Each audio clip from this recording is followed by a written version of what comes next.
Boa noite.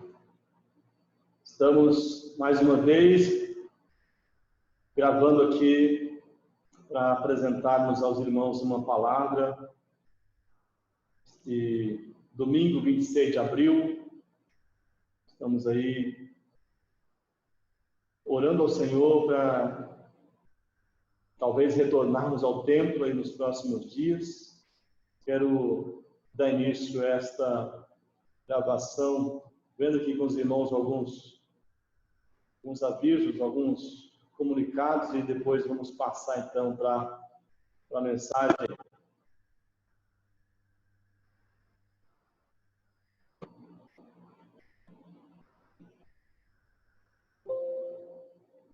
Estamos aí nos aproximando do mês da família, e você está sendo desafiado a orar, buscar a face de Deus nesse tempo pela sua família. Desde maio queremos ter momentos de oração pela família. Na realidade, o processo foi um pouquinho adiantado por Deus através da pandemia. Nos voltamos para a nossa casa, para a nossa família, e agora queremos dar sequência neste mês de maio que vem. Também estamos orando pelo retorno ao templo. Precisamos decidir essa semana. Amanhã, o decreto municipal autoriza a partir de amanhã o retorno às atividades eclesiásticas, juntamente com o comércio. Naturalmente que tem ali os acordos que foram feitos. Precisamos compartilhar isso durante essa semana para a gente tomar uma decisão sobre o retorno. E missões mundiais, quando estamos orando por missões mundiais, quero convidar você a separar diante de Deus na oração um valor de fé, um valor de doação para missões mundiais. Assim que nós retornarmos ao templo, se Deus nos permitir, nós estaremos aí tendo o momento de ofertarmos para missões mundiais. Então, ore por isso e pergunte a Deus quanto Deus tem nas suas mãos para ofertar para missões mundiais. Também queremos agradecer aos irmãos que estão contribuindo financeiramente com a igreja neste tempo de separação, de isolamento. Muitos irmãos ainda estão mantendo a sua fidelidade. Nós somos gratos a Deus, gratos aos irmãos. Eu queria, neste momento, orar pelos nossos irmãos dizimistas, orar para que Deus esteja usando estes recursos para continuar manifestando a glória dele, o evangelho dele às nações. E também orar pela palavra que vamos ler em seguida, e então trazemos aí ao nosso coração algum direcionamento bíblico. Feche seus olhos, nós vamos então orar ao Senhor em gratidão, em louvor e em petição diante dele. Pai, nós te adoramos. Honra, glória, louvor, majestade e poder pertencem a ti. Estamos agradecidos, meu Deus, por mais uma semana que termina, por mais uma semana que começa, pelo dom da vida, pelo privilégio, meu Deus, de estarmos aqui. Muito obrigado, meu Deus, também pela manutenção da nossa despensa. O Senhor tem nos dado, meu Pai, o alimento cotidiano. Muito obrigado pelo pão de cada dia. Quero orar, meu Deus, por algum irmão que porventura esteja passando por necessidade, Pai. Que o Senhor visite a sua mesa, visite a sua família. Meu Deus, e que ele encontre no teu altar o sustento. Abençoe, Pai Santo, os irmãos dizimistas. Abençoe, meu Deus, os irmãos ofertantes. Nós consagramos ao Senhor, meu Deus, todos os recursos que têm chegado ao caixa da igreja, que o Senhor use para a glória do Senhor. E abençoe, meu Deus, a diretoria, a nossa tesouraria, irmão Jonil, Pai, na administração dos recursos. Abençoe, Pai Santo, agora a palavra que queremos ler, que o Teu Espírito Santo nos dê entendimento de todas as coisas, Pai. Pedimos a Tua bênção em nome do Senhor Jesus. Amém e amém, Jesus. Amém. Deus continua trabalhando. É o tema da nossa meditação nesta tarde e noite deste domingo. vamos nos basear principalmente em segunda carta de Paulo aos Coríntios, capítulo 1, os versos de 3 a 10. Estamos vencendo, graças a Deus, vencendo não a guerra, mas esta batalha, sim, porque a guerra já está vencida. Só precisamos ir vencendo as batalhas na medida em que deixamos Deus ir completando sua obra em nós. Que maravilha! É isso que está acontecendo e é isso que acontece em todo o tempo com os filhos de Deus. Todas as coisas estão sendo usadas por Deus para nos tornar naquilo para o qual fomos alcançados. Fomos alcançados para nos tornarmos semelhantes a Jesus. Releia Romanos 8, 28 a 32, foi texto de uma mensagem passada. O propósito eterno de Deus é nos tornar semelhantes a Ele mesmo. Sem nos delongarmos e sem muita explicação, mas é importante que você medite sobre isso.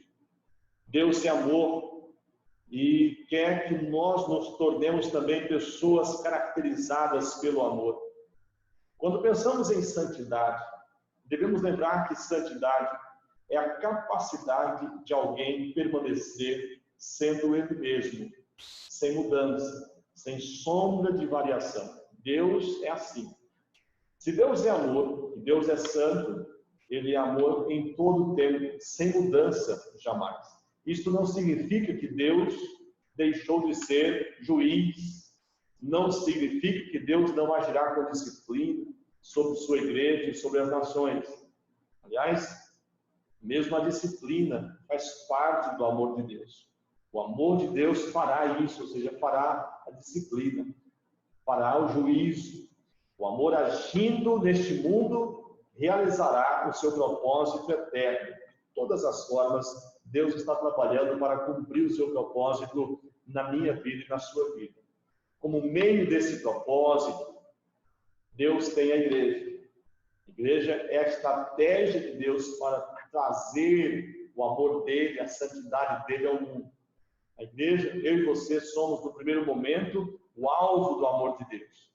Depois nos tornamos o meio do amor de Deus. E por fim, nos tornaremos o próprio amor em Deus, glorificados juntamente com Ele. Assim diz lá Romanos 8, 28 a 32. Em outras palavras, nos tornamos pessoas capazes de agir com amor, porque Deus é amor. Assim como Deus é amor, somos desafiados a sermos como Ele. Amor e santidade não se separam. Aliás, olhando mais profundamente, quando você pensa em santidade, é exatamente a capacidade de amar como Jesus amou, como Deus amou.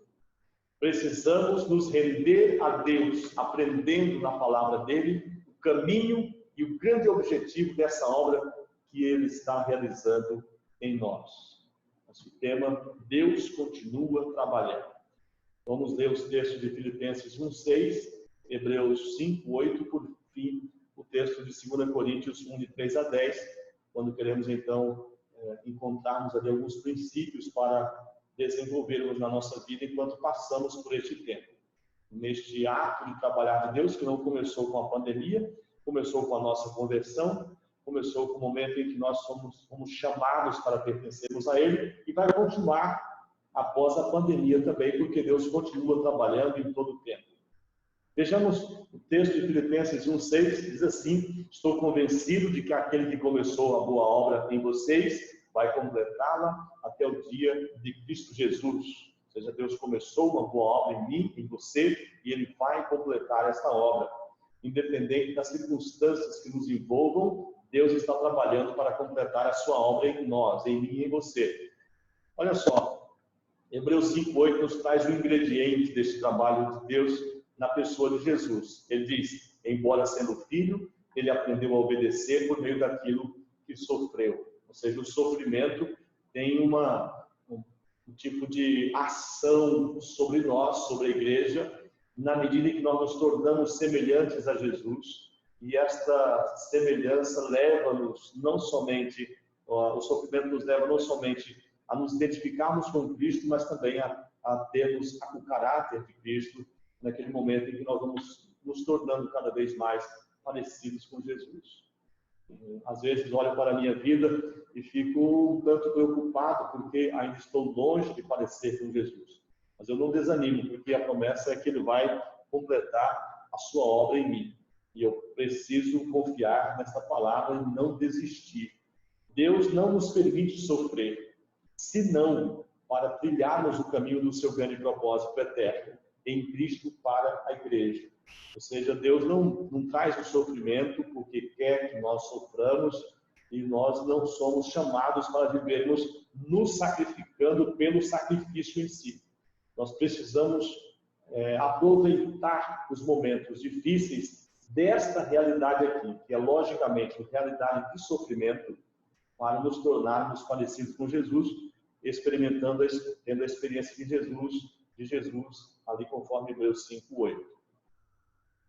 Então, olhando para o 2 Coríntios 1, nós vamos então notar aqui alguns princípios que Deus está realizando em nós. Deus continua trabalhando para nos tornar e nos usar como testemunhas reais, testemunhas de verdade, testemunhas que não falam de uma teoria, mas falam de uma realidade experimental.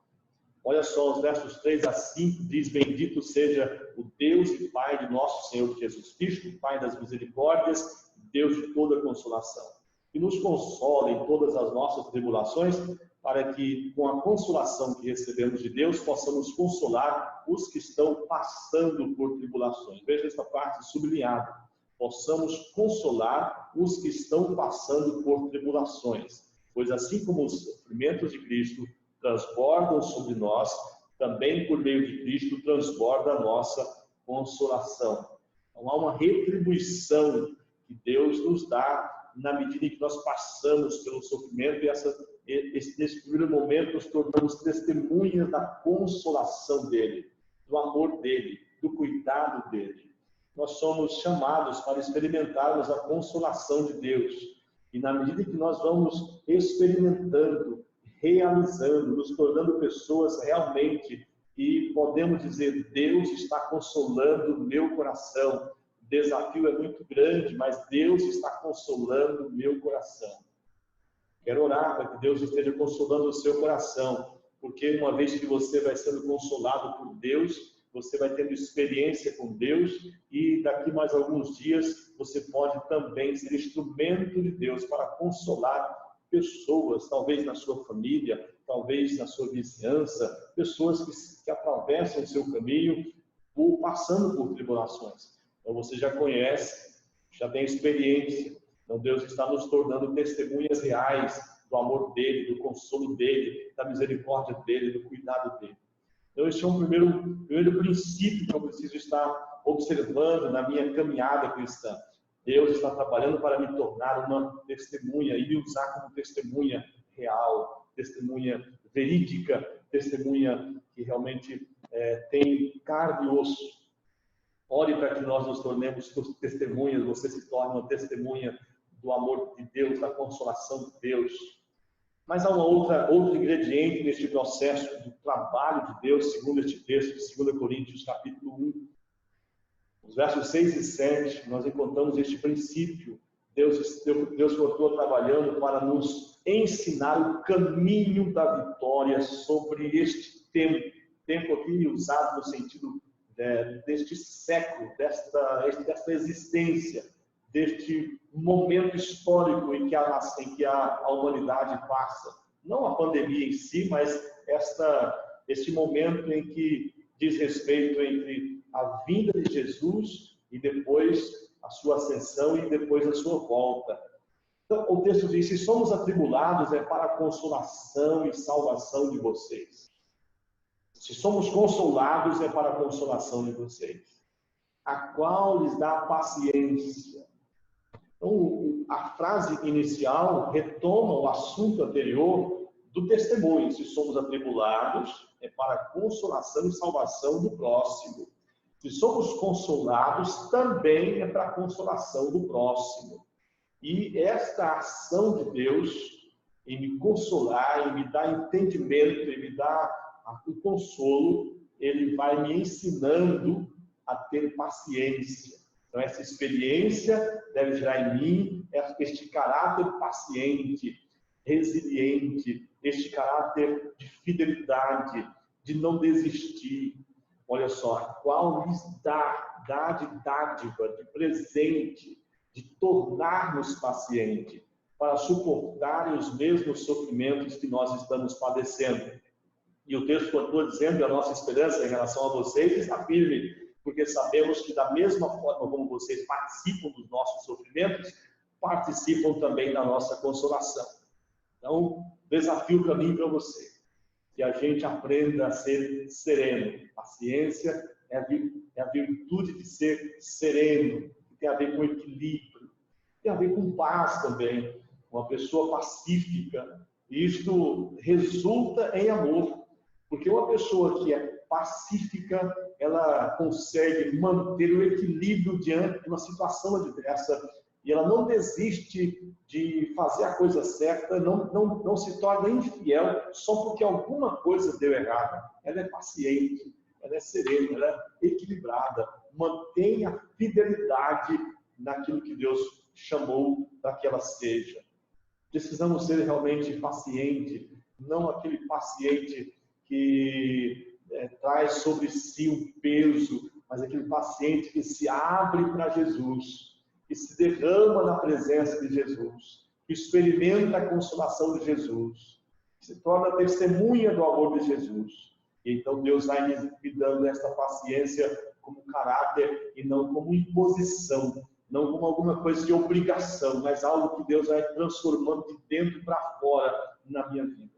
Oremos para que sejamos pessoas capazes de sermos serenas, resilientes e não nos exasperarmos, não nos desesperarmos, porque o paciente é essa pessoa, não é que ele desiste, que ele fica, de repente, como se nada tivesse acontecendo, não é que ele para de agir, mas ele age com equilíbrio, ele mantém a perspectiva correta na direção daquilo para o qual Deus nos chamou. Deus quer isso de mim e de você. Oremos para que nos tornemos pacientes, que é o caminho da nossa vitória. Paciência tem a ver com perseverança, tem a ver com fé, fidelidade, tem a ver com esse aspecto de que nós realmente confiamos em Deus. Mas a confiança tem um pouquinho mais adiante aqui, no nosso terceiro ponto, para que Deus continue trabalhando para nos ensinar a grandeza da sua salvação. Deus nos salvou do desequilíbrio. Agora, como é que ele vai procedendo, realizando esta salvação em mim? Através da confiança nele, da dependência dele. Olha só, o texto diz, versos 8 a 10. Irmãos, não queremos que vocês desconheçam as tribulações que sofremos na província da Ásia, as quais foram muito além da nossa capacidade de suportar, a ponto de perdermos a esperança da própria vida. De fato, já tínhamos sobre nós a sentença de morte, para que não confiássemos em nós mesmos, mas em Deus que ressuscita os mortos. Ele nos livrou e continuará nos livrando de tal perigo de morte. Nele temos colocado a nossa esperança de que continuará a livrar-nos. Tudo está acontecendo na vida do apóstolo Paulo para que ele dependa de Deus. Confiança tem a ver com este aspecto interior, uma atitude interior de dependência. E por conta disto, eu sei que Deus vai fazer a obra dele em mim. Deus vai continuar trabalhando em mim para alcançar aquele grande propósito de me tornar uma pessoa igual a Ele, semelhante a Ele, em amor, em santidade. Deus tem dado a mim e a você muitas experiências. E talvez para que Ele demonstre para nós a grandeza da salvação dele. Deus nos salva do nosso pecado. E o que é o nosso pecado? É a nossa rebeldia, a nossa incapacidade de crer, a nossa incapacidade de ser perseverante, a nossa incapacidade de amar. Deus quer nos salvar disso.